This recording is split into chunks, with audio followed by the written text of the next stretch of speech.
Thanks for paying my tuition. You're very welcome, Danny. And keep in mind, if you have any problems, talk to me and I will help you. Awesome. Thanks, Johnny. Let's go eat, huh?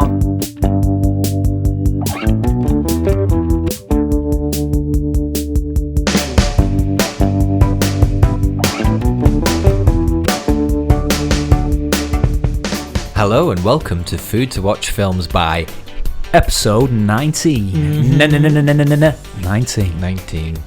Yes, we're your hosts. My name is Johnny. And my name's Adam. And we're your hosts who are going to be taking you on this noble quest into the ventured lands of food and film biology. Yeah, so come with us. Yes. Come, my lady. Come, my lady. Sugar, baby. And if you're already lost, basically That's what I the mean by that is we talk about films we've watched and we recommend food that we think would help to heighten, enhance your experience of watching that film.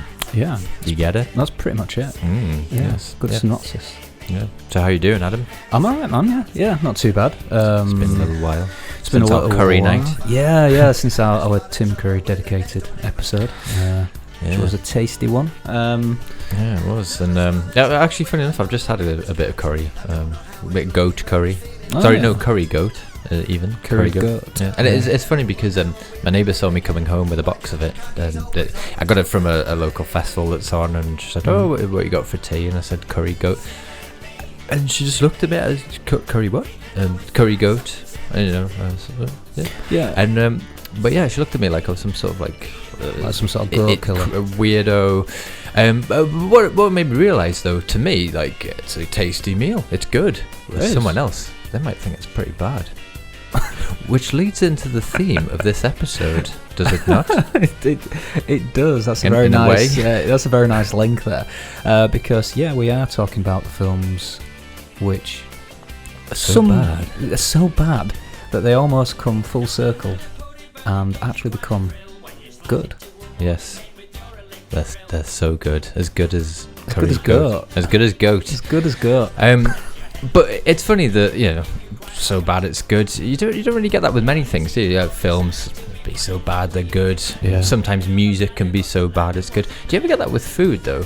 No, that's so bad it's good. No, because if it's bad, it's bad. If it tastes like shit, it's shit. But it's a bit like hipsters sometimes wear really bad clothing, but then it's good.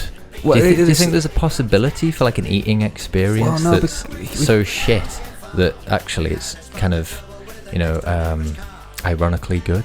Yeah, like I'm talking, terrible food, terrible service. I don't think irony works within the food industry. It needs to be. It's one of those industries that is clear cut in terms of, look, if this tastes nice, if it's appealing to the taste buds, and that's subjective. People have different tastes. Some people would love a blue cheese, other people would vomit over a blue cheese. But it'd be funny to see if it was possible, though. See if you could kind of trick people into it and open something that was so bad that, people are like, oh yeah, that's really cool because it's so bad. You do get some sort of ridiculous concepts, like there's the cereal bar, exactly. Yeah, exactly. Something like that, which is like, come on. And that's almost tongue-in-cheek ironic, or at least you'd hope it would be. But I like cereal, so I'd probably enjoy that experience, to be fair. Yeah. And actually, I was reading about a restaurant the other day which apparently you go and the staff are deliberately like really rude to you and really obnoxious, but that's part of the joy of the experience, that they're really offensive to you and stuff. So I was thinking you could kind of do something like that, but make it, everything about it just like bad. I quite like that. Nightmarishly bad. Yeah, at least there's not that false sort of have a great day working for the tip. There's your food, you dipshit. I kind of like that. Hope you choke on it, nuts. Yeah, exactly. Where's my fucking tip? It's that kind of appeals to me. Yeah. Well, maybe it's another venture I might crack on with. But anyway, I feel like we're digressing somewhat here, as we tend to do sometimes. So should we get into your top 5? Do you think? Let us enter the top 5. Let's enter it. 'Cause this is Adam's top 10. 5. So this top 5 is going to be focusing on films that are so god awful. They're actually brilliant. Yeah, and very addictive in most cases. Yeah. And it is a funny thing because I think I went on record as saying a few episodes back that I didn't buy into the whole "it's so bad it's good." You did. I remember that well. Yeah. And trauma films, for example, we did the trauma specials a few months back, and that's a perfect example of how films could be perceived as, they're outside of the mainstream, low budgets, they've got restrictions there, but, films like Toxic Avenger, they're not a bad film. If anything, in all most respects, Night of the Chicken Dead. There's so many good aspects of it, and at least if there's at least one solid aspect, whether it's be the dialogue, the script, the storyline, the acting, or whatever it may be, if at least one of those is strong enough to make it good, then it's a good film. Yeah. Or in some cases, none of that is good, but there's something unintentionally good about it. Exactly, that kind of makes it kind of good. And in this top 5, what I'm focusing on really are those films that fail in every single possible aspect. The script's not there, the acting's not there, the production value is not there. It is total bollocks across every possible area, but somehow, in spite of that, and potentially because of that, there's something endearing. It becomes ace. It becomes awesome. And they're very memorable as well, aren't they? Sometimes they're so stupid, so just terrible that they really stick in your head, and you watch back with a bit, you think back with a bit of fondness. And quite often as well, for the people who make them, the passion projects.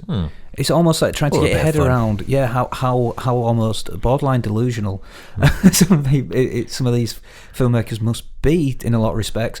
However, you can still tell that they're putting the heart and soul into it. Anyway, so honourable mentions. Okay, let's do it. So honourable mentions. Now, there's a couple here that are actually more for nostalgia purposes, which are bad films, but I still enjoy. Unquestionably, the bad films. Yes, but I've put Howard the Duck in there. Okay, yeah. George Lucas, having a go at a Marvel production, a Marvel property. You'd think that'd be great. However, the film is terrible in almost every single respect. However, I enjoyed it as a kid, and I still kind of enjoy it now when I see it, but I think that's mainly down to nostalgia, but it has gained a bit of a cult following as well. Another bit of a childhood favourite of mine was Masters of the Universe. Oh God, yeah, good old Dolph as He-Man. I haven't seen that since I was a kid, actually. I used to go every Christmas. And I feel like I need to revisit it because I kind of remember. Revisit it because it is shit. It's dreadful. The acting's poor. The storyline makes absolutely no sense. It pisses all over the memory of the cartoon, which was fantastic. However, there's something again very, very entertaining. Give it a watch, revisit it. And it threatened a sequel, which never happened. Well, it felt like it was setting up because it wasn't billed as He-Man; it was billed as the Masters of the Universe. Well, so it was Skeletor. Was he like, "Are we back?" See how Skeletor's. In fact, actually, Frank Langella, who played Skeletor, fantastic actor. Good performance. So there were some solid performances in there, just not maybe from Dolph. I've also put in there Shark Attack 3 Megalodon, not relatively speaking, fairly recent, and it was almost a bit. It didn't make the top 5 because it was almost a bit tongue-in-cheek. It was kind of going down the route of. It was self-aware of how ridiculous it was. Oh, of course, it was. But it didn't detract from the fact that effects were diabolical but hilarious. Seeing John Barrowman trying to play a womanizer was ridiculous but hilarious at the same time. So Shark Attack 3 Megalodon goes straight into honourable mentions. So that takes me neatly onto my top 5. Number 5. So number 5. Now I could have gone for a few of these little 1950s sci-fi horror movies because there are a good few out there which are terrible but still terribly entertaining. But number 5, I've gone for Robot Monster. Oh, yeah, not aware of that one. Robot Monster, again, early 50s sci-fi horror. At its worst, the monster itself, this monster alien, it looks as though somebody in the costume just literally fell over, tripped over in a fancy dress shop, and then came out with whatever fell on top of them. It's essentially, to paint the picture, a bloke in a gorilla outfit, but instead of a gorilla head, he has what sort of a deep sea diver helmet. Okay. And that's a monster. So you've got a gorilla pretty good with image, and that's it. But and you know, it's a lot of times it's overly acted and terribly acted, but it's still entertaining. You can watch it now. I mean, I suppose as well, films of that era not particularly long, so it keeps your attention. And even though it's absolutely ridiculous, again, it's hard to take your eyes off decadence? It is pure decadence. Absolutely. And that's what we're all about on this show. Pure, unadulterated decadence. Treacly decadence. Treacly decadence. Like a galaxy ripple. I don't know where that's a little plug there for Galaxy's chocolate. On to number 4. Number four. I've gone for Samurai Cop. Okay. Shocking early 90s attempt of an action film in an era that has fantastic action movies. Yep. It's difficult to describe how bad this is, but how brilliant it is. Dog shit, or is well, I feel like we just have to play a clip just to get a real good sense of the standard of acting that we're dealing with for this classic. You have that lined up? I have that lined up. Okay. Give it a listen. Here we go. This is a scene from Samurai Cop. Do you like what you see? I love what I see. Would you like to touch what you see? Oh, yeah. Yes, I would. Would you like to go out with me? Yes, I would. Would you like to fuck me? Filth. Bingo. Well, then let's see what you've got. Doesn't interest me. Nothing there. For the listener's Nothing benefit, there? she just grabbed his penis. And the other guy's smirking. Just exactly what would interest you? Something the size of a jumbo jet? Have you been circumcised? Yeah, I have. Why? Well, your doctor must have cut a big portion of it off. No, he was a good doctor. Good doctors make mistakes, too. That's why they buy insurance. Hey. Oh. And it goes on like that for a while. that was compelling. It was fantastic, right? Yeah. I mean, that's a textbook chatting up women there. So yeah, Samurai Cop. Dissimilar from some of the techniques I've used in the past. Exactly. They've been that successful though. Then. Funnily enough, as well, it did actually spawn a sequel. Oh really? Starring Tommy. Wiseau, yeah, of The Room. Yeah. Which funnily enough, actually takes me into my next choice. Oh. Number 3. Number 3. The Room. The now cult classic, The Room, and we will be talking about this later. Oh yes, so we don't want to say too much right now. We don't say anything into depth right now, but yeah, number 3 is The Room. Classic example. Exactly, a textbook example. Okay. Number 2. Number 2. Yes. I've gone for Troll 2. Yeah. A beautiful film. A fantastic film, which we've discussed in the past as well on the podcast. Yeah. But again, coming out of that, was it late 80s, early 90s sort of horror scene, has no association or affiliation with Trolls number 1. Yeah. In fact, it features goblins and not trolls at all. Although the town in Troll 2 is called Nilbog, which is what's goblin backwards? It's Nilbog, which is goblin backwards. Okay. Little fact that there we go. They just goes to show that they didn't just throw that together. Yeah, they actually a lot put of thought on it. But again, it's one of those films that you see that there's actually. I mean, there's a fantastic documentary as well, which is the best worst film ever made. I think it's available on Netflix at the moment, actually. But that explores how the film became such a cult classic, and there's screenings and much in the same vein as the Rocky Horror Picture Show and things like that, where people get dressed up and it turns into a whole convention sort of thing. People love the film, and it is really entertaining. Yeah. But still, at the same time, the dialogue makes absolutely no sense. The acting is as wooden as the oh my god, they're eating her, then they're gonna eat me. Yeah. Brilliant.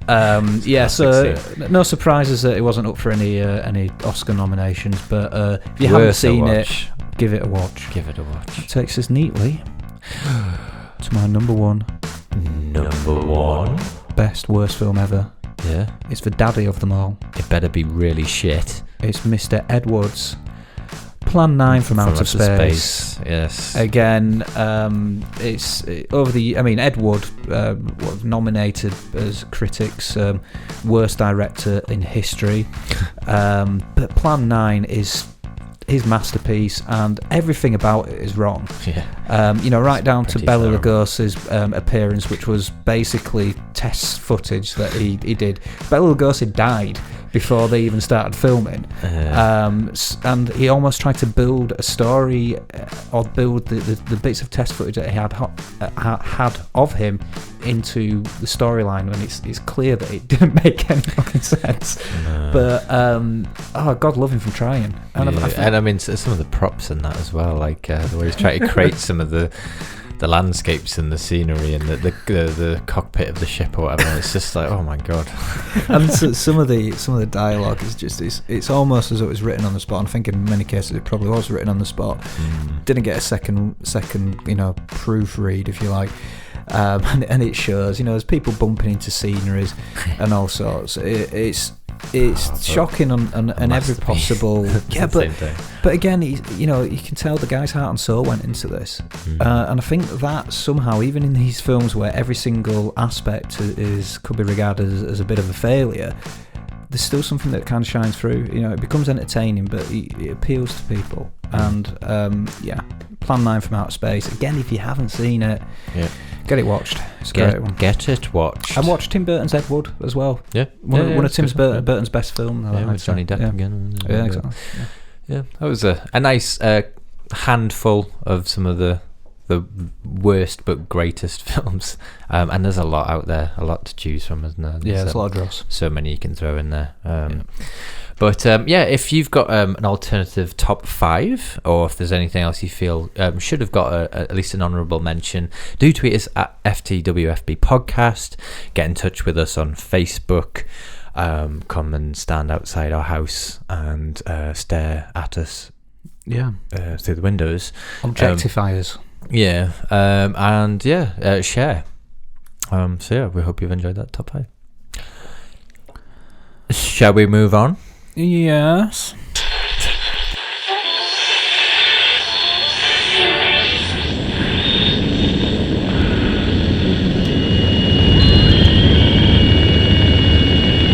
It is happening again. It is happening again.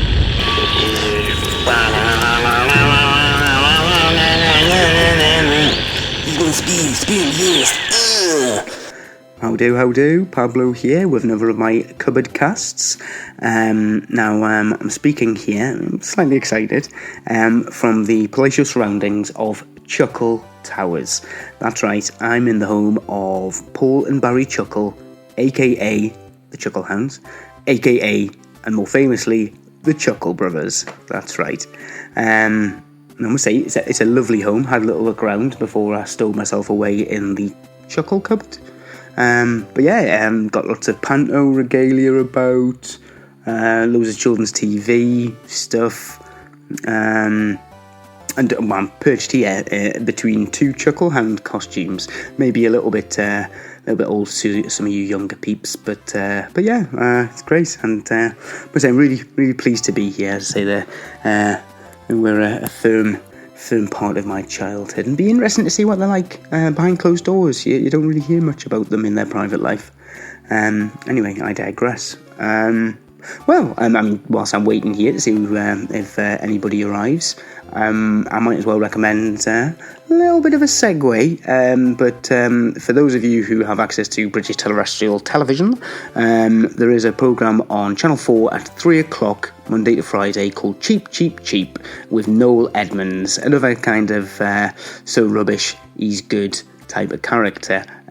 Cheap, Cheap, Cheap also has Barry from Watford, for some of you who may be aware, quite the comedy character, and a few other comedy characters. Essentially, it's just a game show where you've got to pick between three things and see which one's the cheapest.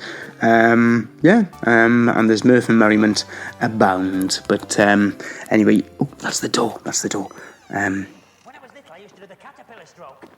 Coming in. Jovial as expected. They seem very, very happy laughing. My door shut. Serious look upon the face there. Moving to either side of the room. What's this? Some sort of revving up. Running full pelt at each other. This is gonna. Dust and Dave breathe. They must have hit each other at full pelt there. Completely. Very. What's this? And there's one. I didn't see him coming. I can't see the chuckles, but there's one giant man. An uber chuckle? Barry and Paul chuckle. Or one giant chuckle. Oh, I'm going to have a sit down after this. This is one revelation that's too much, so I'll keep quiet. You might have chuckle hearing as well as chuckle vision. Was it just chuckle hearing? Anyway, I digress. I'll see you later. Right, toodle pips.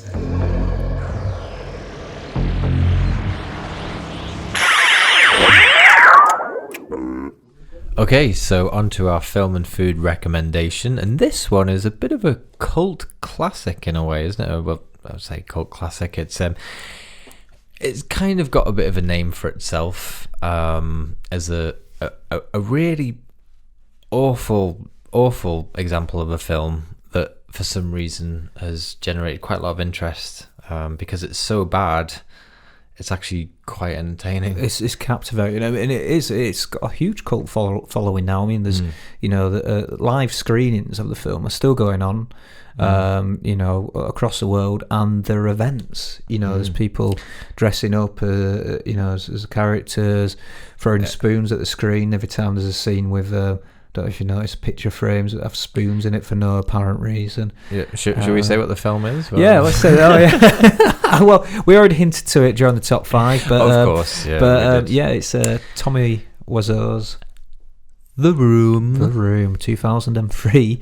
I have to believe it's 2003 as well because it seems to be set sort of early 90s. And you know what I mean? Like all the fashion, it doesn't feel like as contemporary as 2003. It really doesn't. Do you know what? Just before we really delve into what straight away what it really reminded me of is, did you ever watch any of Sunset Beach? No, I didn't. A god awful program that was in the 90s. I don't know why I ended up watching a bit of this, but if you watch Sunset Beach, that's a good sort of exemplar of the sort of look and feel of this film, basically. I think it's hard to really put any other comparisons towards the look and feel of this film because it's so alien to anything else that would be made. I mean, Tommy Wiseau, he financed it all, didn't he? I mean, I think it's still unclear as to where he got this from, but I mean... Oh yeah, there's a lot of speculation, isn't it? Oh, well, there was some guy who kind of tried to uncover his roots and whatnot. Yeah, and apparently he's got like business interests and property and fashion and stuff like that. It's all a little bit unclear, but apparently there's a good few million that went into this. Fuck knows where it went to. Honestly, fuck knows where I went to. Yeah. A lot of dodgy green screen, possibly, and overdubbing. Yeah. But and it's hilarious because it kind of opens and for the first few minutes of the credits it is like directed by Tommy Wiseau, written by Tommy Wiseau, produced by Tommy Wiseau. financed by Tom. You're just like, oh, okay, yeah, we get it. It's a full auteur of this piece of work. It's there's no question about that. It is Tommy's project. Yeah, Tommy's baby, and he really emits that in his character as well. Yeah, it's quite indulgent, shall we say? Yeah, well, his character Johnny, it's almost semi-autobiographical in a way. Very very negative towards women. I feel like Tommy sort of wrote this on the end of a breakup. You know, it's essentially. Shall we give a bit of a synopsis? Yeah. Go on, I'll let you. You're usually good at that. Oh, okay. So yeah, I mean, the film essentially surrounds the characters Johnny and Lisa, who are a couple who are about to get married, and his best friend Mark. And hi Mark. Hi Mark. And yes, it's quite strange. So they're about to get married, but then suddenly Lisa shares with her mum that actually she no longer loves Johnny anymore. She's bored of him and she wants something different. And we soon find that actually something different is his best friend Mark, Lisa, who doesn't want this, but then is tempted by it and falls into it. Why, Lisa? Why? And even from the advice of her friends, her mother, to say you need to just tell Johnny that, you know, this isn't right, you don't want this. She doesn't, and she keeps the game going. Johnny starts to suspect stuff but doesn't act on it for ages, but does weird shit like puts a tape recorder. Doesn't want to confront her because he doesn't want to lose her. He somehow taps the phone, doesn't he? Puts like a dictaphone, attaches it to the house and phone, running the whole time, and leaves for God knows how long. And I love the way that later on, when he needs to actually use it, he finds the exact moment on the tape of where it is. Yeah. Bearing in mind it had probably been running for days. Yeah. At this point, I'm not sure of the. I'm not the most technical minded. I leave most of the on this podcast, most of the editing to you, don't I, Johnny? But. Yeah, I don't think that would actually work in real life. No, maybe I'm wrong. No. I think it might be slightly flawed, but I love that's the thing that we're picking at. Well, this entire film. There's many things you could pick at in this film. It is, it's insane. The reason why we dug this out, initially we wanted to try and get to review The Disaster Artist, which is a film that's just coming out, starring James Franco. It's based on the Greg Sestero's book, is it? The guy who plays Mark? Yeah. He was also, he plays Mark, but he was also he's credited as one of the producers, I believe, as well. Yeah. Of The Room. And so the Disaster Artist is kind of like the behind the scenes in a way, isn't it? It's like it's the telling Watts and all of making his this film, The Room, and it looks hilarious from the trailer. But obviously we didn't get to watch that, so I thought, let's watch The Room. Yeah, my God, it's funny because it is, it is so bad. It's really entertaining. Well, that's it. And I saw this a few years back, and I had the same reaction that most people had, in that you've got to get through the first sort of over the halfway mark with it and stick with it, because then it's hypnotic after a while. I was hooked from the get-go. I was like, oh my God, like because it very quickly jumps into a sort of a love scene, doesn't it? Let's talk about sex scenes. Because there's a lot 7 minutes in where we've got the first sex scene. The first sex scene, which lasts for 4 minutes. That's longer than I can reasonably last for in bed anyway. I've got to say that just before that first scene, there's a character Denny, the child who is sort of kind of part. I like to watch. They basically go upstairs to get freaky, and Denny follows them up to something. Denny's a young man who's a neighbour who lives in the same apartment block. But essentially, the bulk of the central characters even though we only really see one apartment, we get the sense that they all live in the same apartment block. Apparently, Denny he's supposed to be about 18. Apparently almost sort of adopted by Tommy's character Johnny, and he sees him as a bit of a father figure, but he likes to watch. Apparently he likes to watch. They have a bit of a pillow fight, and then two's company, three's a crowd. Get out Denny, we want to get freaky. With Rose petals, laughing, and a lot of arse shots as well. Yeah, you could tell that Tommy was fucking crunching the fuck out of his ass. He was doing squats daily before filming with that kind of water feature that sometimes appears in front of the camera as well. Where did that come from? Well, apparently, don't you have a water feature at the side of your bedroom?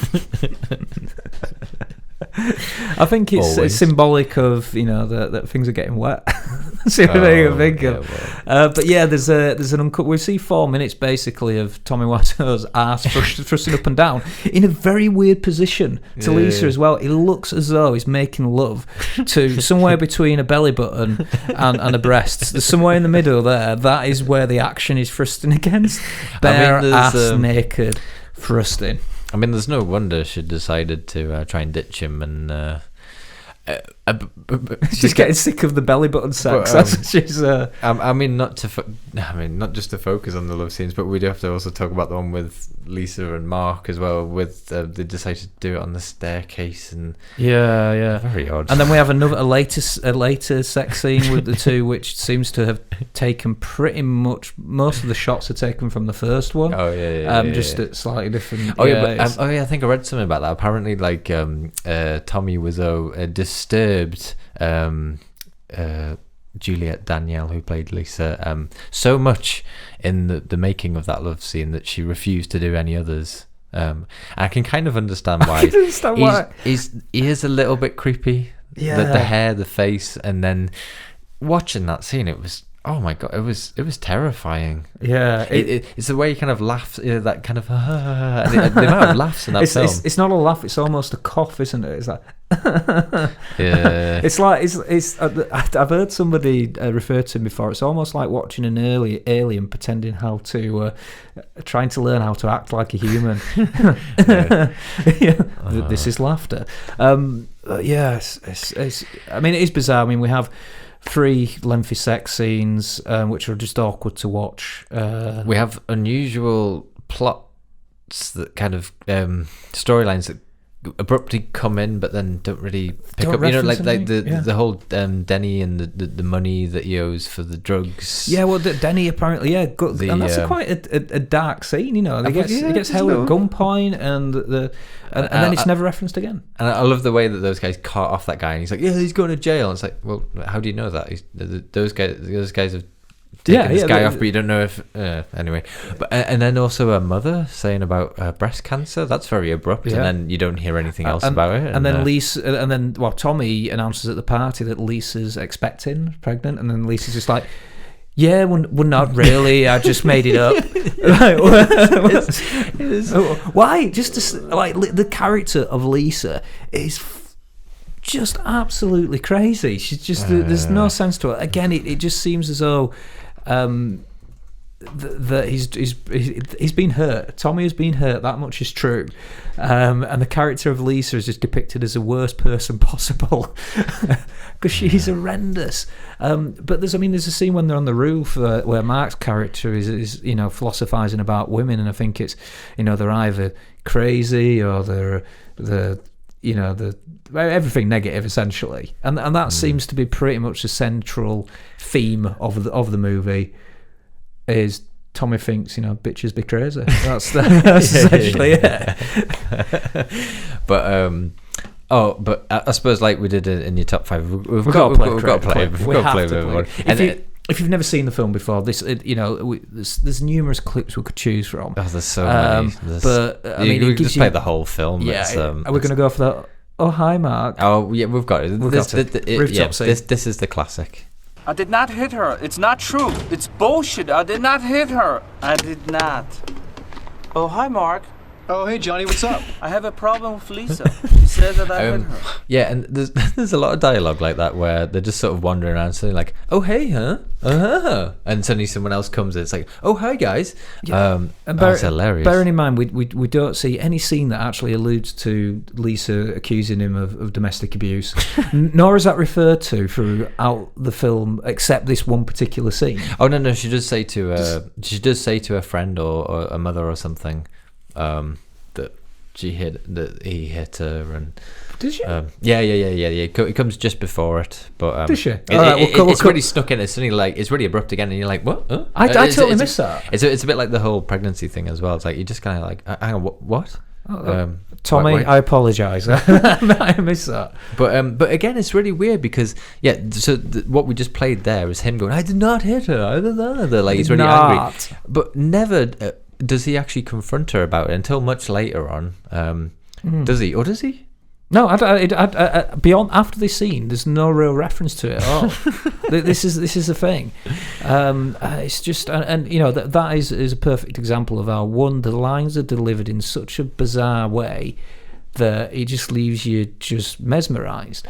The dialogue is so just nonsensical that again you can't stop watching it, and it's just scene for scene just cut in such a bizarre manner that you wonder, you are literally sat there wondering, right, what other weird shit is going to happen next? Because and I think that's the appeal of it. But I think beyond that, to go back to a point made earlier during the top 5, you do still get a sense, in all seriousness, that he's poured his heart and soul into this. Tommy Wiseau. This is his opus. This is his Citizen Kane. This is his masterpiece. It's anything but.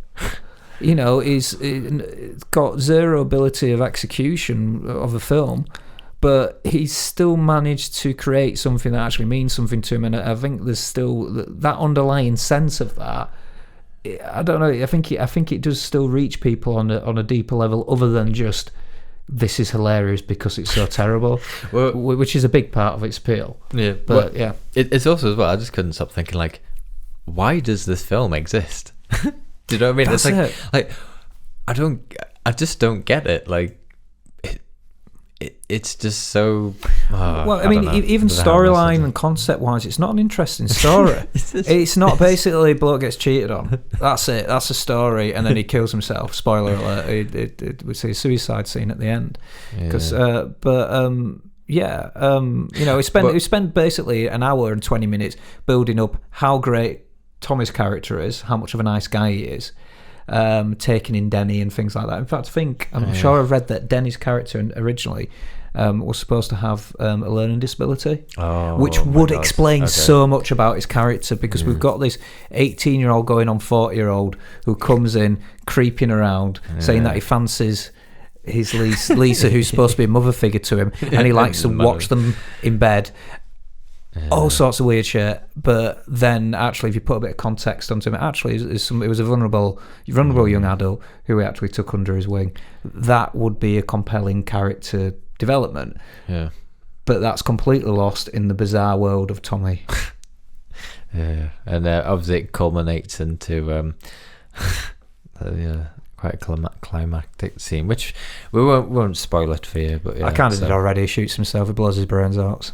Oh, did you? Yeah, I mentioned it a second ago. So spoiler. Sorry. Oops. John is dead, baby. John is dead. But yeah, but it's hilarious, and it I nearly because I watched it last night, and initially I was thinking, but I actually really want to watch something really good, and actually this didn't let me down at all. No. I thoroughly enjoyed it. I watched it again, and then the next morning got up and replayed some of the scenes on YouTube. Yeah. If you search YouTube, there's many selection compilations of the most bizarre scenes.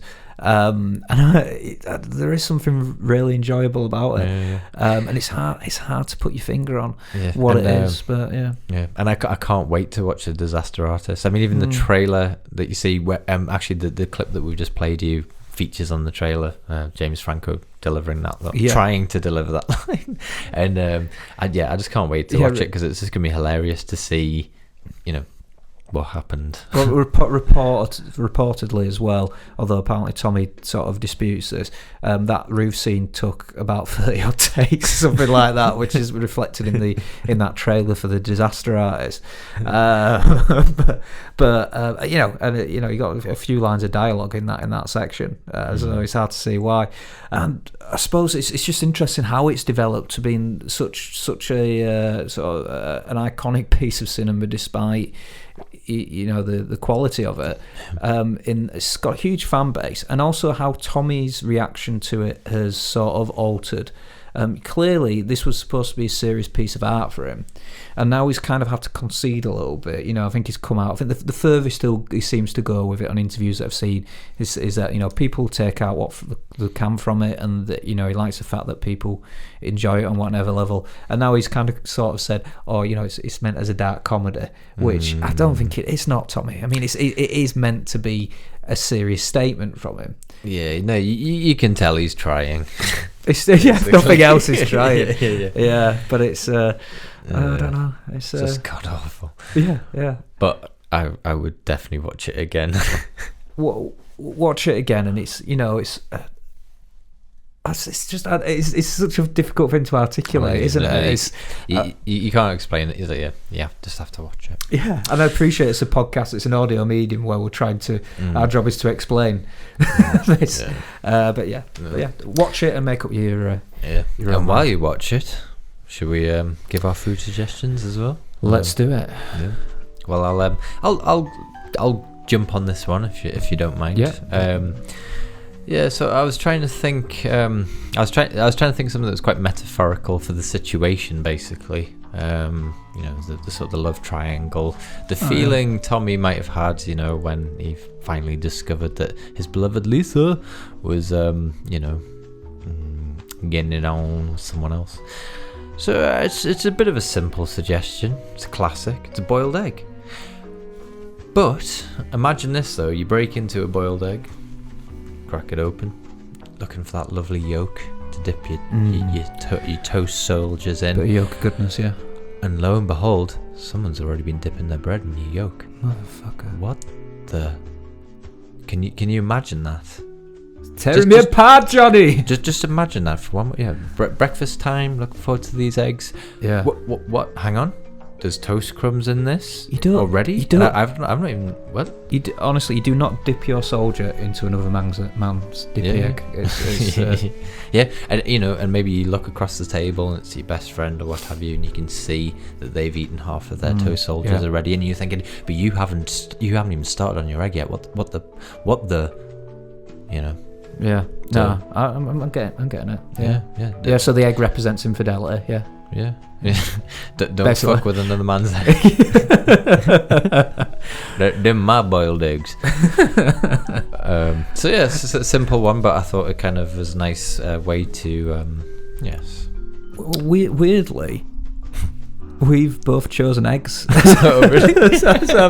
But for two very different reasons. Okay. Well, my eggs features in mind. So essentially, I'm my food suggestion represents the film and Tommy's approach in filmmaking. Yeah. In that, I want something as a food suggestion. The concept of the film is pretty basic and pretty boring, really, on face value. So, my food suggestion, I just want egg and chips. Fried egg and chips. Easy thing to make. No one can cock that up. It's simple. That's what I want on my plate. Brilliant. So put my order in, but there's one little twist in the story because Mr. Tommy Wiseau is in the kitchen. He's our chef for the evening, and he doesn't approach egg and chips like any other human being would approach egg and chips. He approaches it in the Tommy way. Okay, so pray tell, what is the Tommy way? Well, the Tommy way is like, well, I want a fried egg. It's like, no, screw that. No, you sorry, I don't know what this is. Yeah, he's got a very strange accent. He's gone Russian all of a sudden. Yeah, he's telling me apart, Lisa. There we go. You'll have a fucking. You're driving me crazy. I just want a fried egg, Tommy. I'll give you an egg, but the egg frying process is not the way I do it. So he boils my egg, but I didn't ask for that. Yeah. And he overdoes it, so you don't want that. I wanted a bit hard boiled egg. I don't want a hard boiled egg. And then I wanted chips. I wanted thick chips. He doesn't do that. He doesn't do that for me. He mashes them bad boys. Mashes the chips up so the potato completely deconstructs and assassinates an egg and chips. Oh, so like a hard-boiled egg with essentially, mash? I've got hard-boiled egg and mash. And at the end of the day, it's not what I asked for. It's not the approach that anyone would take from a simple order of egg and chips. But it is actually, it is something that you can eat, you can digest. It's a physical product, and it's a physical product. It's still edible. It's not going to kill me. It's not going to poison me. Okay, but it's hilarious that it's turned out so disastrously wrong. And I complained to the chef, but he's like, and that's the only response I get from him, is deluded that it's actually still a classic meal. Moral of that story is, don't let Tommy near your egg and chips. No, don't. I like a bit of egg and chips. Yeah. So yes, give it a watch. Give it a whirl. Seriously, give it a watch. I think if you plan to watch Disaster Artist, then I imagine it's probably worth watching this just to see and experience this first. And you have to see the film first before Disaster Artist, otherwise you don't have any context to it. It'll make it all the more enjoyable, I'm sure. Absolutely. And if you want a little something to eat with it, either have a boiled egg that's already been bastardized. Can you bastardize an egg? a boiled egg that's already been dipped in from a friend by a friend, or have a shit egg and chips that's nothing like egg and chips. Yeah, it's just mashed potato and an hard-boiled egg. Yeah, I imagine sort of spaghetti hoops being dumped on top of that for some reason. But I was going to also go with upside down cake, just because it's just the wrong way around of doing things. Same sort of concept. Yeah. Okay. There we have it. Let's move on. Okay, so we're on to that part of the podcast once again where we're gonna welcome in a guest. And we've also got Pablo joining us as well, usually a bit ahead of schedule. Hello, Pablo. How do? Hi, Pablo. Hello. But yeah, our guest this time is a man by the name of Aggy Fox. Hello. Hello, Aggy Fox. How art thou? Thou is... I can't speak ye olde English other than I am Grandy. Yeah, no, that's Spanish. That's as far as mine goes as well. Thanks for having me on, anyway. Yeah, no, it's good to have you on. Yeah, and I've been wanting to ask, where does the name Aggy Fox come from? I'm assuming is that your name? Or I was going to say, it does sound like it should be in Peter Rabbit or something like that. Aggy Fox was a gentle woodland creature. It's my big bright eyes. I like stealing chickens. I got caught with chicken one day, and there were blood round mouth. Well, does the Aggie mean aggressive? You're not like, No. What it is? Well, it sort of goes back to when I was a kid. Next door neighbour had a little girl, and she couldn't pronounce my proper name's Andy. Mm-hmm. Or if you're round from Leicester, it's Andy. But she couldn't say Andy. She just pronounced it Aggy. So, and that's kind of stuck. So everyone in my family and friends, they all call me Aggy. So it's just a nickname. And the Fox bit is just, it's as boring as I'm from Leicester, which is the Fox. Oh, of course, yeah. Yeah, I didn't make that connection. I went straight to stealing poultry before I even thought of the Leicester Fox connection. Is that Fox's like the biscuits or the glacier mints? That's up by me. That's in Batley. Fox's Biscuits is from Batley, where I'm from, which is a Yorkshire. Yeah. Don't you be claiming Fox's Biscuits. That's a Yorkshire thing. Back off, bitch. It's the only thing we have in Batley. I think the sweets are from Sheffield as well, aren't they? Fox's sweets. No, all from Batley. So is it a Football United type of thing? Is it what? Is it a football? Oh, the Fox thing. Yeah. Oh, yeah. Well, yeah. Well, no, the county itself, it's either that the county is shaped like a fox's head, the county of Leicestershire is like a fox's head, or it's something to do with the amount of fox hunting that goes on around here traditionally. But yes, it's a traditional thing. The fox nickname for Leicestershire. Oh my god, that was actually. I have been to Leicester before. Kind of only for about an hour, I think. Actually, might have been at the service station. That's an interesting story. No, I have. Actually, I'm sure I've been to Leicester. Have you got a cathedral? We have got a cathedral now. Yeah, I stopped off in Leicester. The arrival of Richard III's bones, everything spots of course, yeah. And all that. Yeah, it's a real tourist hotspot now. In fact, I parked in that car park before the discovery of that, so that makes me feel kind of cool. Like, I was at Leicester before all that kicked off. So you could have parked on top of Richard III. Yeah. That's awesome. Oh man, I feel quite I like to proud. think that Richard III was actually as well, like underneath the toilet section of the car park. Yeah. Richard I wonder if any dogging had been going on. Jumping the bones above his bones. I was going to say, funnily enough, I visited that car park, but and I cooled one off. So I did a Richard III, essentially on Richard III.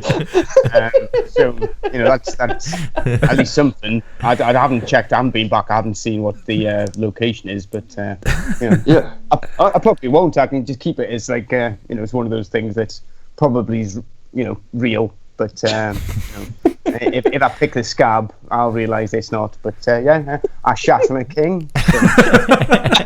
Good job, well done me. And Leicester is now even more famous than it was before through that statement. Exactly. I like that we inform people as well about history and stuff like that. Yeah, well, it's rich, it's compelling. I like to get some local, regional history. We've had geography, we've had history. Yeah, I mean, we've learned about Batley. Yeah. You never stop learning. You never stop learning. You don't. Exactly. Every day is a school day. No. And if you did, then I guess you'd be dead. Something like that. Oh, it'd be thick. Or ignorant. Yeah. Goddamn Philistines. Yeah, that's true. It having nothing to do with anybody called Phyllis. So Aggie, just to mention, obviously you host your own podcast actually, which I've listened a little bit to. I know Pablo featured recently on an episode, but for anyone listening who might want to delve into it, what's it about? What's the so I have a different guest on every week, as you said. Like I had Pablo a couple of weeks ago, and just basically talk about life in general, really. And it's when I sort of had the idea, and I was thinking about what type of podcast I wanted to do. I just wanted to sort of speak to ordinary folk and just listen to their stories, because I think everyone has a story to tell, and I'm just really interested in sort of like little details on what people are into. Seems like, I mean, I do have generally recurring themes that come up. Sort of creativity is one of them, because sort of the idea of me starting the podcast was me going on my creative journey, and parenting, because I've got 2 kids and it just takes up 99% of my life, so it's something that comes up a lot, and music and comedy and just life in general. So I must admit, I've really enjoyed what I've listened to so far. It's very sort of authentic, and like you said, I quite like that, that kind of conversational approach. We were talking about earlier, because it's very different to ours, because we have segments and it's things like that, and we're fully scripted as well. Me and Adam spent the whole afternoon writing exactly what I'm saying right now. None of this is this is not thrown together. This is like, we've had 4 rehearsals before this, but I think one of the things is, it's just how you can steer sort of a general conversation, it still be actually really entertaining to listen to. And like I say, just a lot of the time just ordinary folk on there. Yeah. But everyone has an interesting story in them, I suppose. Yeah, absolutely. I mean, I kind of project that I'm quite a confident person, but really I do find it awkward at times to kind of, in social situations, to talk and everything like that. But so this was really me just pushing myself out of my comfort zone. I don't know whether I've sort of had a year of doing this sort of thing. I think I'm turning 40 next year, so I don't know whether that's got an awful lot to do with it, to be honest with you. It's either this or a motorbike or vape. What was the last thing, sorry? Well, I haven't got the energy for a younger woman neither, so Oh, right. Oh, fair. So I'm gonna. On Friday, I just ended up bumbling myself into entering a stand-up comedy challenge. So I'm doing a stand-up comedy competition in next month. So brilliant. I don't quite know how it happened. I was high on Novocaine and just kind of ended up doing it. So have you done any stand-up comedy or anything along those lines before, or is this completely new? Fantastic. Oh, wow. Whereabouts is it as well? I can give it a quick plug if anyone's in the Leicester area. It'll be at the Y Theatre, which is next to it's part of the YMCA in Leicester, which is right near the train station. If anyone wants to get a train down, come and see me make an arse of myself, and raise some money for charity. Fantastic. It's the 25th of October. There you go. Brilliant. So if you're in the Leicester area, and go check it out. Go down to that YMCA. Yeah. But and of course you had Ian Lee on recently as well, which that was a nice chat. And I think there's I know. I think most of us listen to him actually, and he's quite I must admit he's quite a good person to sort of take some inspiration from as well. Some of his style, his approach is he's got such a natural kind of way of interviewing and talking to people, and it's all seems so seamless and flows so lovely, and he seems so genuine. And I think that's the key thing, is that he's really genuine, and you believe what he says. And when he tells you stories about his depression and what he's going through, and all that sort of thing, you generally believe it. You don't feel like it's an act. Well, I don't think it's an act, but I mean the community around his show has just been brilliant in supporting my podcast and giving tips and tricks and providing guests, which I think Pablo was another one of the community that are connected through. So yes, all roads lead to the bearded one. Yeah, no, but you're right though. It is that community thing, and the more I started listening to it, you start to get familiar with the people, and you realise that there's a real connection going on. Yeah, absolutely. Beautiful. Wow. But no, so yeah, it's great to have you on. I think I had some random questions I was going to ask, just in case I couldn't think of anything else to say. But why are you thinking of that now, Johnny? I don't know. I just only remember because I didn't know whether just to jump to the game or I think I was going to ask: is it true that foxes eat children? Was going to be like an opening question if it was required. Babies, I believe it's babies. Oh, babies, yeah. Baby specific. Because again, I didn't know if the fox was like in your. I thought nature. It was dingoes. Oh no, they steal babies. Don't they steal babies. Heaven knows what they do. Like I believe they put them. They educate them privately they educate them privately and put them in good schools. They end up quite well educated. Well, this is it. They get a bad reputation, these dingoes, but actually. They look after those young ones. They haven't got a dingo's kidneys. That was beautiful. That's beautiful. That's the accent. I can't. I need to work on my Aussie accent. G'day, mate. I love you. No, we think Aggy might be having a stroke at the moment, so stand by.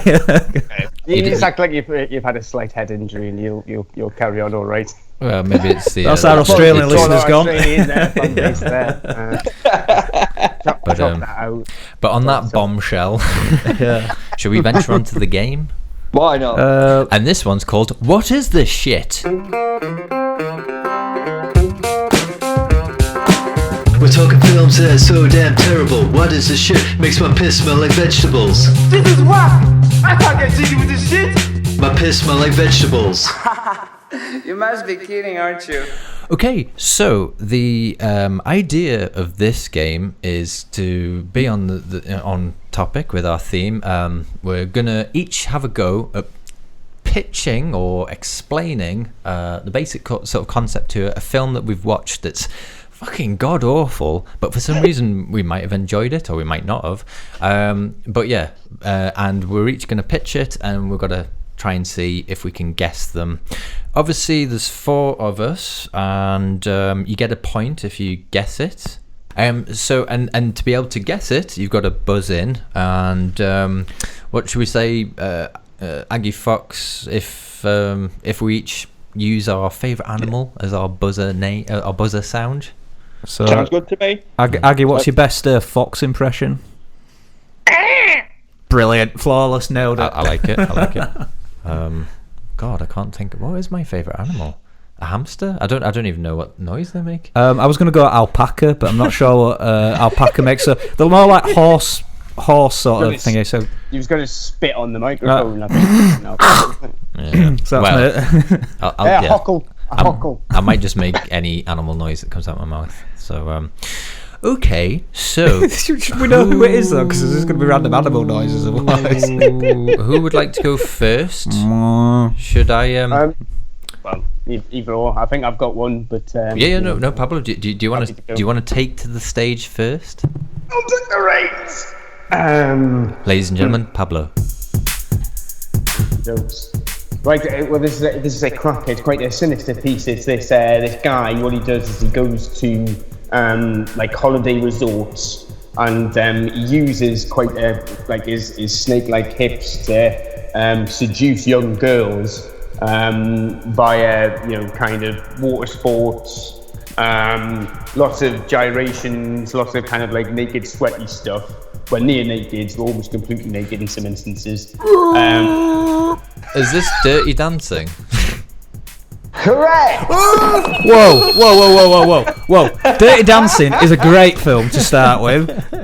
Also features Patrick Swayze's She's Like the Wind, which is just a classic and a fantastic saxophone solo. So, I do like that song. She's Like the Wind. I don't know, possibly it could be in contention for the theme of the show, but personally, I think you can keep Baby in the corner for as long as. Baby can fuck off. So do I get a point? Why is dancing so important? I don't understand.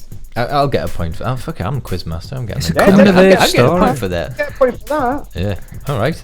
Excellent. Who would like to go next? Aggy, next. Aggy, go for it. Aggy Fox. Okay. There's a retired cop. He's just seen his partner die in action, so he's got to hang his gun up. So he goes back to Chicago to live with his sister. He goes and visits his mate, who's a teacher at a college football coach. Sitting there talking to him. Suddenly he sees a group of yardies selling drugs to some kids. He goes, hey, that's not right. That's not right. So he tries to break it up. But the yardies say, I've got you marked, man. No, I better not do any sort of racist. I've got you marked, man. You will go down. And so begins a spiral of events. Is this set in Leicester? Animal noises, please. Sorry. So, anyway, these yardies take exception to this retired copper breaking up their drug thing, and it ends up in a spiral of events where his sister gets shot and injured by this group of yardies, and and there's also a big fight in a shopping mall where guns go in and he injures someone, and the guy ends up having to go to Jamaica to confront the Yardie mastermind, where he kills him. But he goes back to Chicago thinking the job's done, and he's got the severed head of the Yardie mastermind in a bag to stop the gang of Yardies from killing and selling drugs anymore in Chicago. But no, he returns back from the dead, does the Yardie leader, and they have a big sword fight in a nightclub, and he ends up killing it, and it turns out that it wasn't back from the dead, it was his twin brother. Oh my god. Whoa, I want to see this. Yeah, this is amazing. You've done your job because I want to see this. You've definitely filled the remit as far as I'm concerned. Yeah. I've no idea what it is. The main guy's got a fruity ponytail and kicks ass. Well, I think I know who that is automatically, but it doesn't. What's and the body's called Screwface. Is there a Steven Seagal element? It is Steven Seagal. Yeah. What's Seagal from? I'm trying to. Oh God. Under Siege 2. I know. I can't remember the names of Steven Seagal films. Just Sudden Impact, Breaking Point. Just think of isn't there Double Impact? Isn't there? Is that not Double Impact. That's JCVD. It's JC. Yeah, it is, isn't it? Yeah. I don't know. So it's Marked for Death. Marked for Death. Oh my god! I have heard. I'm going honestly. Marked for Death. I've not seen. I've heard of. I'm fucking watching it after this show. It's wonderful and shit at the same time. And that is a remake. That's brilliant. Do you think you should get should we award Aggie a point because we didn't get it? Is it like Yeah, it was so yeah, bad yeah, that none of us knew it? So yeah, Aggie, you're going to get a point for that. 100%. Okay. Adam, do you want to go next? Yeah, I'll go next. I'm being so polite, aren't I? Who would like to go next? Oh, no, after you, sir. I usually just say fucking... That's very British. Adam. Yeah, so it's a bit of a fish out of water story. It's this one. It follows an Irish immigrant, in a sense, who's in, I think it's LA that he's in. Anyway, he's just, minding his own business, just sleeping. And all of a sudden, his place of residence gets broken into by 3 young men who steal his gold. That wakes him. He's not too happy about that. He is not too happy about that. He then proceeds... I gave you a big clue there. Is it one of the Leprechaun franchise? Leprechaun. I think I know which one it in is. The Hood. It is Leprechaun in the Hood. He said, I shouldn't have said his gold. That's what gave it away. No, ain't no fool, but I worked it out. Glad you said about his gold just out. I had no thing about explaining the struggles of the rappers and why they actually stole the gold in the first place, and Mac Daddy, who was the bad pimp who screwed them over. But if you haven't seen it, it's probably the worst of the Leprechaun films, but also the best in a sense as well. Yeah, Warwick Davis at his finest. Yeah, but he's still good in it. Yeah, and Ice-T, isn't it? Ice-T's in it. Yeah, the casting. Beautiful. So so a point to Pablo. So the current scores are: I've got 1, Pablo's got 1, Aggie's got 1. So Adam is yet to lose his. Is that a ball I see rolling across the floor towards Adam? He needs to pick it up. Okay, so this is onto my one, and I'm the only one who's actually got text prepared to read. You guys have just taken it off the dome, but fuck it. Yeah, freestyle. Okay, so a drug-addicted Vietnam veteran named Herschel gets a job at a turkey farm. After volunteering to eat some chemically modified turkey in exchange for more weed, he suffers a seizure and wakes up with a turkey's head instead of his own. Instead of craving for drugs, he now has a thirst for the blood of other drug addicts and goes on a human culling session. Described as a Dracula on drugs, this ridiculous 70s exploitation movie is likely to leave you gobbling for more. Throw that in the end there. Caw-caw! Caw-caw! Oh, I was an alpaca, wasn't I? Sorry. Is that your call? I have no idea. I'm just going to guess something turkey related. Is it going to be something like Thanksgiving? There's that slasher film with Thanksgiving. I'm afraid not. Not. Anyone? Got a clue? I'm surprised, Pablo, you don't know this one. I don't know why. But... What? Is it? It's not. No. Pennsylvania 65000, is it? No. No. Turksylvania? No. It's got to be something turkey related, hasn't it? I mean, it's not Poltergeist, is it? No. That's a no. That's an Indian burial ground. I assumed it was chicken. Yeah. Do you all give in? Oh. Yeah. Well, it was the 1971 film Blood Freak. Never seen it. I don't think I've seen that. I may have it in my collection, in my vaults. It's really, really ridiculous, but worth a watch. Yeah. Just seeing when he when he transforms and has the head of a turkey instead and kills people, it's just so stupid. But worth a watch. Sounds awesome. Yeah. So on that note, I didn't do very well there, did I? That means I am the winner with 2 points. Pablo and Aggie joint second, and Adam bombs out with nada. I did so well on the Tim Curry. You've always been such a wiener. So that's awesome.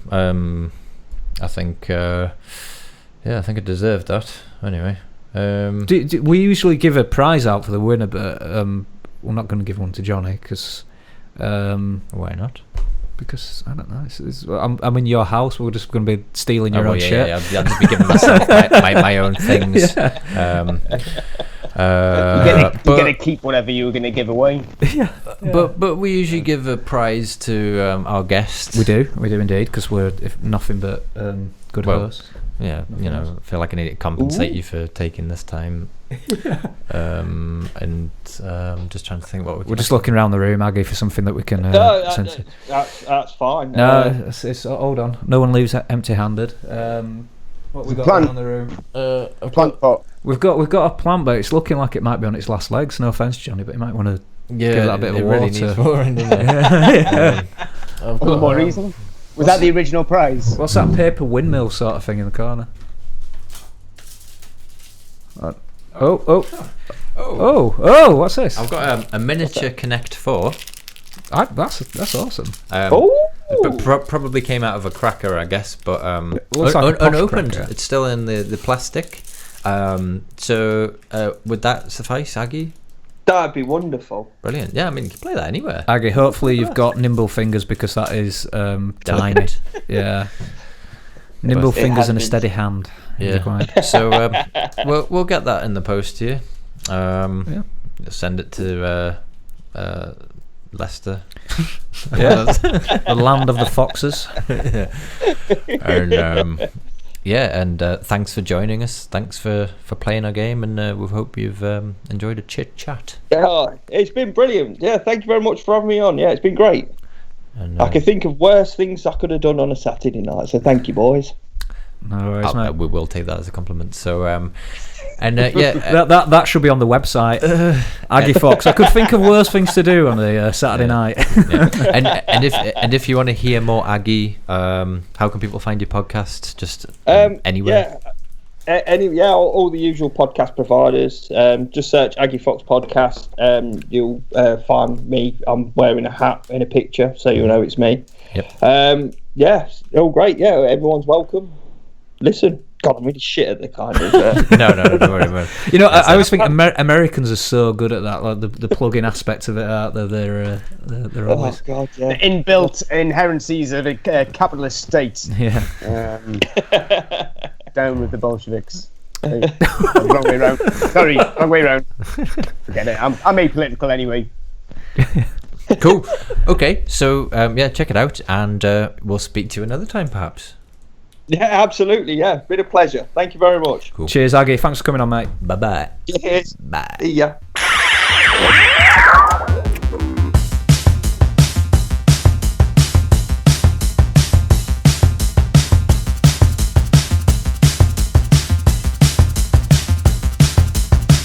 Gentlemen, your conversation makes interesting listening. Okay, so we're on to that part of the podcast once again, when we're going to bring Pablo along for another Films Not to Eat Food By. Pablo, you're already there, I'm aware. Hello? Hello, still here. Still lurking. Still lurking in the shadows. In the background. Yeah. Have you been up to much as of late? No, a bit of tomfoolery in the woods.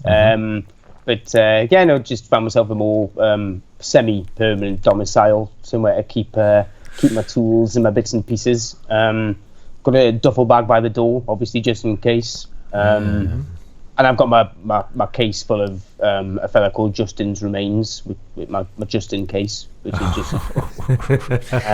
Oh dear! But I must admit, I did see some quite disturbing images that were shared recently.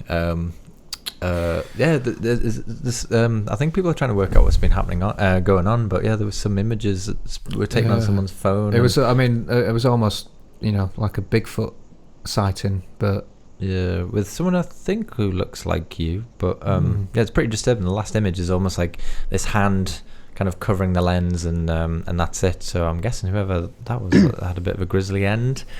Was that your work, Pablo? Well, I can never confirm or deny such things, but all it is to say is if you do think you've seen me out and about, try and take a photo of me, I'm going to take something from you, and it's probably something that's generally attached to your person. Not like just your phone. But, I'm talking biological level. I'm going to separate some cells in a more macro scale. Wow. Rip your fingers off, stuff like that. So just I was trying to be subtle, but do you do that even if someone's just happened to taking a picture of a landscape and doesn't realise you're there and you just appear? Would you do that in that case as well? It's why I'm not allowed at weddings anymore. Pretty much whenever like weddings, christenings, anything, any kind of organised school activity or some sort of photography thing. It just boils my blood. I'm not having it. I go the kind of Navajo route of the camera taking part of your soul. So I've cherished that. So I'm not going to let any kind of 2-bit photographer take my soul. So I'll take like fingers, toes, full leg if required. Yeah, I mean, some people would say potentially an overreaction, but if those are your beliefs, Pablo, then I suppose we have to respect that. Fair play. They've got to respect my beliefs, and if they don't respect my beliefs, then I think I'm only fair. An eye for an eye, a leg for a photo. Same difference. Yeah. Fair point. Yeah, but if anyone listening is not familiar with this podcast and this segment, Pablo, you have certain tendencies, certain impulses that you act on, and you provide a bit of a service in a way to society, don't you? I'd say kind of the extermination of the skunk pussies, the street trash, the filth whores, the just general kind of. You fucking kill people. Calling people. I just, they just kind of, blank tickets just waiting to be punched as far as I'm concerned. Funnily enough, it actually brings on to my film choice for this episode. A man who I admire in many ways is the Punisher in Punisher Warzone. Good old Frank Castle. Oh, Frank Castle, Frankie C. Well, do you want to hit us with it?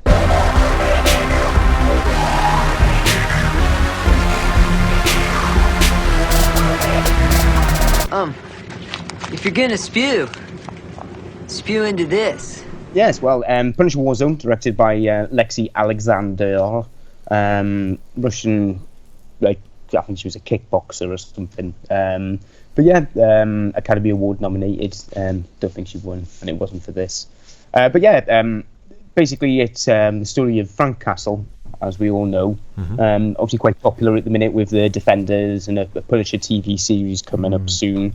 No spoilers there. I don't think the Punisher's involved in Defenders, so he's basically known in the cinematic world for 3 films. There's the Dolph Lundgren one, which is just rubbish. There's the Thomas Jane one, which is just like a fella crying for ages, and then he picked up a gun and started shooting people. And then John Travolta appears for some reason. He appears, I think, if I'm not mistaken, pretty much as an amalgam of the same character, who's the nemesis in Punisher Warzone, Jigsaw. Yes, played here by Dominic West, famed, like British actor, also known for playing Fred West. Yeah. A contemporary of mine. So it's basically it's a cracking film. In my view, it's often got a bit of bad press. Obviously, sometimes seen as a stinker. So this is my film, which is often maligned, but got a place in my heart. Aside from anything else, the first kill, under 7 minutes in, about 6 minutes, 40 seconds thereabouts. You get a neck breakage, and then it's basically just lots of murder from there. So I think you've got basically. Punisher kills at least 81 people confirmed. Wow. So that's not people who are maimed and then fall off camera. That's literally people who are confirmed dead. So he's probably done well in excess of some triple figures there fully. But and to be honest, at least 40% of that probably happens in the first 10 minutes of the film. Wow. There's decapitations, neck break with legs. Chandelier, dual gun rotation, sounds chair leg punted through eye socket, face caving punch, exploded old lady head, impaling glass recycling machine grinding, which is how you end up with the nemesis of this film, Billy Rizzotti, also known as Billy the Beaut, who after falling afoul of the Punisher goes into a glass recycling machine. Punisher turns it on and he gets all churned up. Oh, wow. He ain't so pretty no more. Yeah, but he's all right. Well, as they say when they find him, oh, it's Billy the Beaut, not so pretty anymore. But yeah, the one thing that they didn't do, which is good, is they didn't tone down the violence. So this is the first time that they basically had a, R-rated, other than Blade, which is kind of more on the hard R side of things. So there's a lot of gore, a lot of head popping, lots of fun all round. It's also a good appearance by Wayne Newman Knight as a Microchip. You've also got Looney Bin Jim, who's Doug Hutchison, more famous these days for marrying a 16-year-old when he was in his early 50s, which is a bit peculiar. The parents signed off on it, so I suppose it's all right. Oh! But back in the day, obviously Eugene Victor Toombs in X-Files, the fella who liked to eat livers and whatnot. But with Looney Bin Jim, who's the brother of now Jigsaw, one of the first things he does after meeting him is he eats somebody's kidney, I believe, because apparently a kidney with applesauce is a delicacy in I think it was Norway or Sweden. That's what he says. Says yummy, yummy, yummy in my tummy. Oh, Looney Bin Jim. That does sound quite tasty, actually. Although I'm not really much of a fan of liver, to be honest. It's a bit. Yeah, I feel like Pablo's kind of inadvertently given us a food suggestion there for a segment. Yeah. Liver and applesauce. Why not? Take it as you will. I've tried it and it's delicious. I don't know. There's a bit of an odd texture with liver. I don't know. I'm not a big liver fan. But carry on anyway, Pablo. But yeah, it was very, very good. And as I say, it's not necessarily given a huge amount of credit because it was after the Thomas Jane. It was originally supposed to be a sequel to the Thomas Jane Punisher film, but the director and the star Thomas Jane dropped out, and so Ray Stevenson, who I think he's in Rome or something or other, I don't really know, an Irish fella, he jumped into the seat, I say, with Lexi Alexander in the director's helm, and went from there. But I think it's the first truly decent Punisher adaptation on the big screen. Yeah, I mean, I love this film and a fan of the comics, and it does really sort of draw from some of that key source material, like the Garth Ennis Punisher Max, and it's the first time that we kind of got a sense of that with any variation of the Punisher. It's not a fantastic film. I mean, in the wake of things like Christopher Nolan's Dark Knight trilogy, it's not an amazing work of art, but it's a lot of fun.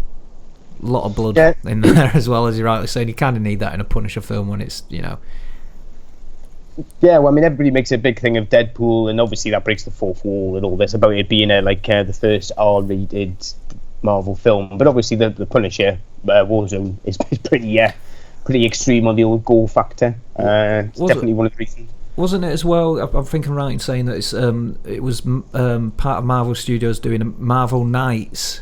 Yes, I think their darker tone of Marvel films, wasn't it? But it kind of fell by the wayside. Yeah, I think it was only this and one of the Ghost Riders, I think, came out under the Marvel Knights imprint, which could have been a very, I think it's but the company behind the Punisher Warzone, the studio, also behind the Saw films, they're quite well known for doing quite a lot of gory type of films and that they sign off on. So it's it's definitely ticks my relevant boxes, and it's definitely keeps the pace going. Cool. Well, what would you give it on a gore rating then, or on a Pablo rating? Well, I would give it a solid 3.5 Krispy Kreme motherfuckers out of 5. Hey. I like a good Krispy Kreme. Do you say Krispy Kreme or Krispy Kreme? I don't know. I'm not American. I'll just do what other people say. Yeah. I think Krispy Kreme. Is it Krispy Kreme? There's one that's opened up by me, and it's I always call it Krispy Kreme. Is it spelt like creme de la creme type? It's like Cadbury's cream eggs. I think they're spelt creme. It's I'd love to go to a shop and go. Do you have any creme eggs? I might do that just to see what reaction I get. I might go into Boots and ask for some sun creme. Well, back to 30 sun creme, please. I once saw somebody in Greg's go up and ask for a pan of chocolate, which I assume is for like a chocolate croissant pan of chocolate to the continent. I think I remember going to France once actually, and I think I went into a baker's with my mate, and he managed to ask for a pan of chocolate or something like that, but he was so chuffed because then the woman spoke back to him in French, and then straight away he was like, "I'm so sorry, I don't know." But he felt he was enthused that at first she assumed he might have been French speaking when he unless the response was "stupid Englishman, get out of my shop." yeah. which could have been a possibility. Was, why would you want a pan of chocolate? Yeah, exactly. You fucking moron. To be fair, I'd love a pan of chocolate. If you gave me a pan full of chocolate right now, I'd big into that. I'd be dipping in that. Yeah. I'd be troughing at it. But yeah. So wait, what else have you got planned for your evening, Pablo? Not much. Just gonna go around, secure the compound, put down some bear traps, and I won't go into any more detail. I don't want to give the nod to any potential intruders. You got to keep that shit secure. I say, got it locked up. Got to keep it tight. But yeah. Well, no, it's been great to have you on again, and yeah, always a pleasure. And we'll see if for the next installment. Not if I see you first. Oh. Got my telescopic lens in. I think you should always rinse your toothbrush when you finish with it. That's all I'm going to say. And on that note, on that bombshell, arrivederci. All right, Pablo. Toodles. Sleep tight. So, folks, that brings us to a close of episode 19.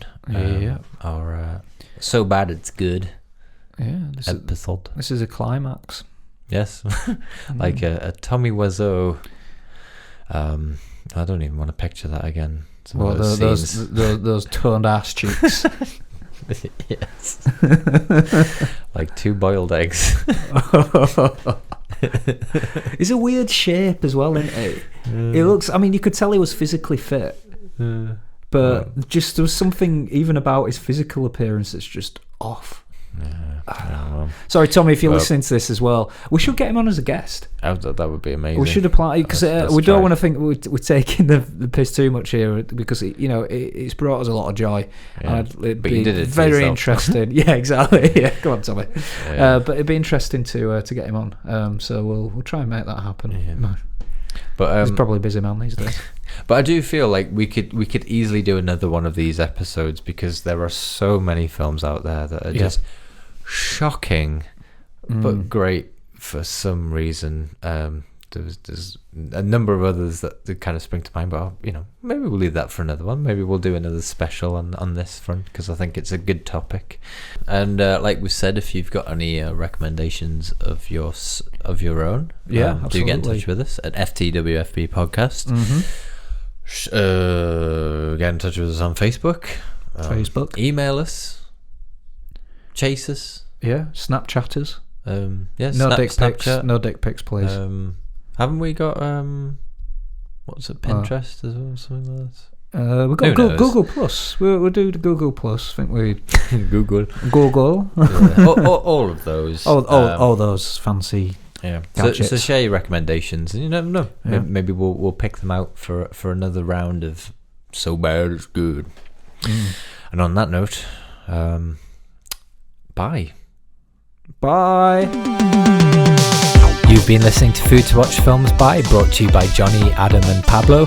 If you like what you hear, then don't forget to leave us a review on iTunes, share an episode with a friend or a family member, and basically just continue to enjoy our podcast and love us.